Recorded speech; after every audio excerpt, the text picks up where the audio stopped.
Welcome back, everyone. So today we're going to be talking about Punch-Out. I still have no clever name for this video series, but again, we're going to be looking at all of the games in the Punch-Out series and then ranking them from my favorite to least favorite. Now this one was kind of difficult because each of these games are drastically different, but they're great in their own right. So, of course, we're going to start off with Mike Tyson's Punch-Out. Or if you were unfortunate, just Punch-Out.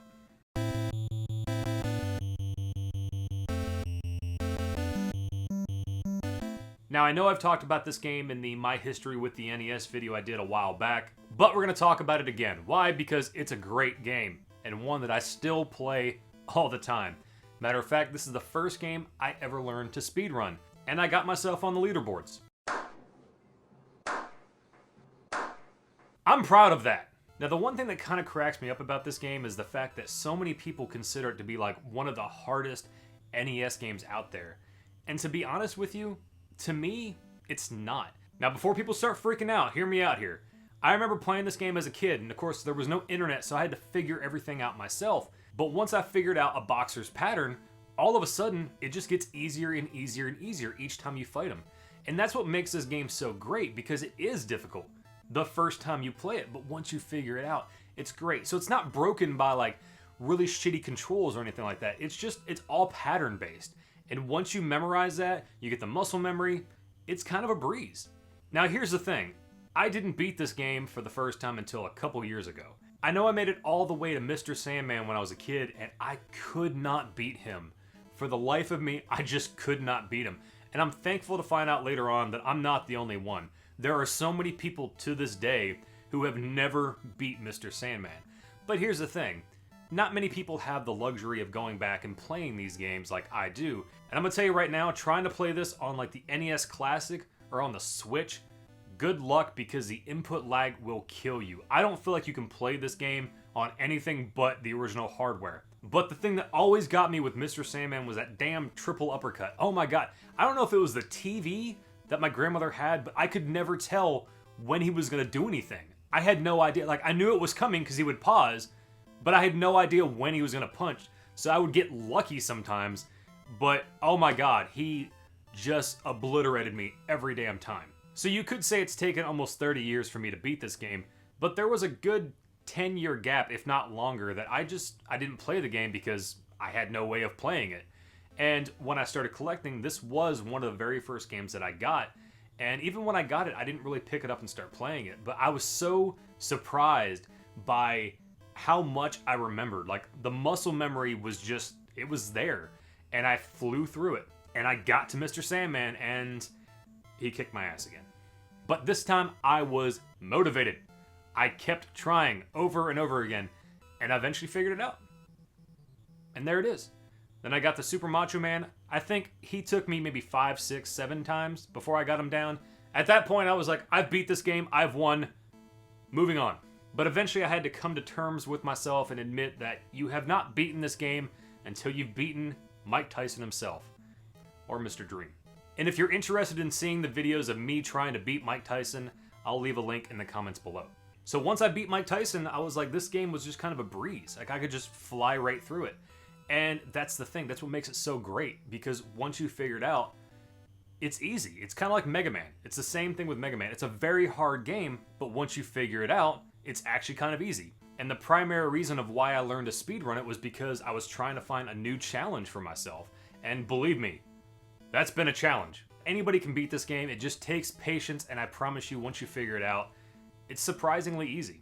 So let's move on to Super Punch-Out.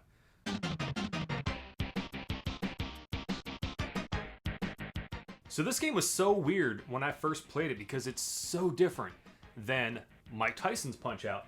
And I didn't even know that there was an arcade Punch-Out. I had no idea. The arcade that I went to as a kid did not have it, so of course, how could I have known? And if you've ever played the arcade, it's rather weird. It's weird. But Super Punch-Out is a lot more like the arcade, and I always thought that I was just so damn good at this game that I never went to round 2. There is no round 2. There's just round 1. So of course, graphically, this game is far better, which makes sense. It's on the Super Nintendo. It's a lot of fun to see some of the classic characters brought back, but also the introduction of new ones. which if you played the arcade, none of these characters are new to you at all. But if you're like me, again, you didn't play the arcade. I will say the two biggest differences about this game is the fact that you can duck, but also you no longer have a star meter, you have like a power meter at the bottom, and once it's filled up, you can just keep using it until you get hit. Now, fun fact, you can actually duck in Mike Tyson's Punch-Out if you didn't know. It's not really useful, but you can. But in this game, it's actually useful because you do have to duck in order to avoid certain attacks. I will say this one is probably a lot easier than Mike Tyson's Punch-Out. It still has a learning curve. Again, you got to figure out the patterns and all this kind of stuff. But I do remember breezing through this game pretty easily as a kid. And I remember getting to Mr. Sandman. I was like, oh my god, this is the end. He's so easy in this game. It's kind of sad. But everything went downhill for me the moment I got to the special circuit. It took me a while to beat Mr. Narcissus Prince. Once you figured him out, he's not that bad. But oh my god. Carlo, or whatever his name is, I could not figure this guy out as a kid. I couldn't. And it wasn't like Mr. Sandman where I kind of had an idea, I just couldn't avoid the attacks. I didn't know what the hell he was doing. I didn't know how to avoid the attacks. I couldn't figure out the pattern. And he just whooped your ass with this cane. He's like 70-something years old.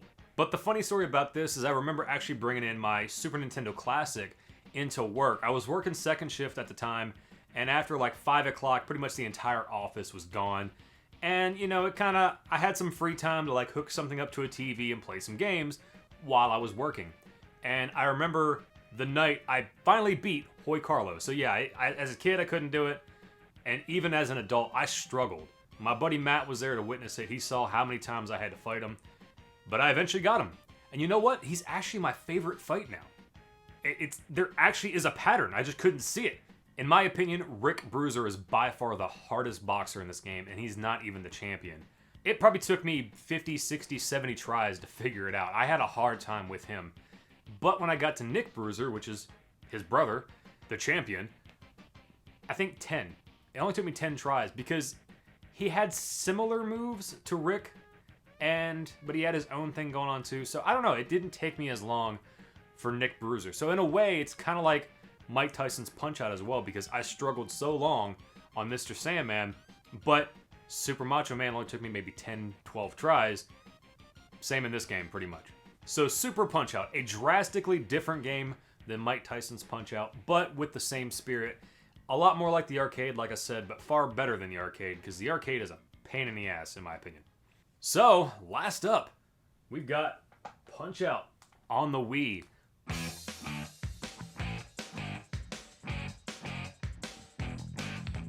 I was so excited when I heard about this game, and I was just so ready to get some more Punch-Out action. I'm gonna go ahead and say it. This, to me, is the hardest Punch-Out game because I haven't even beat this game 100% yet. I beat the first, I got the championship, I beat Mr. Sandman, but then there's a title defense where you fight all the same boxers again, but this time they have different patterns, and they're a lot harder, and I just, I haven't devoted the time. But it's still an amazing game. It's a lot of fun, definitely challenging, so it reminds you a lot of what Mike Tyson's Punch-Out was all about. And again, it's all about memorization, learning patterns, and just sometimes having to react really quickly. This time they brought back the Star Punch, but if you build up 3 stars, you can do an even more powerful Super Punch. And I will say it was good to see Little Mac come back, because you could argue that Mac was in Super Punch-Out, but let's be honest, that's not Mac. And it's also great to see some of the classic boxers brought back. I will say though, the fact that there's only one new character was a little disappointing, but at the same time, it doesn't really break the game for me. The greatest thing about this game was the fact that yes, it was on the Wii, and we all know the whole motion control gimmick and all this kind of stuff, but here's the thing. Not every game has to have motion controls, and sometimes just having the option was nice. That's how this game was. You could use motion controls if you wanted to. You could even use the balance board, which I'm assuming was for dodging. I never tried that. Or you could just sit down on the couch and play the game like a normal video game. And you know what? I feel like that was something that game developers later on kind of figured out. And in a way, I think we kind of missed out on a lot of really great games on the Wii if game developers would have just given us that option.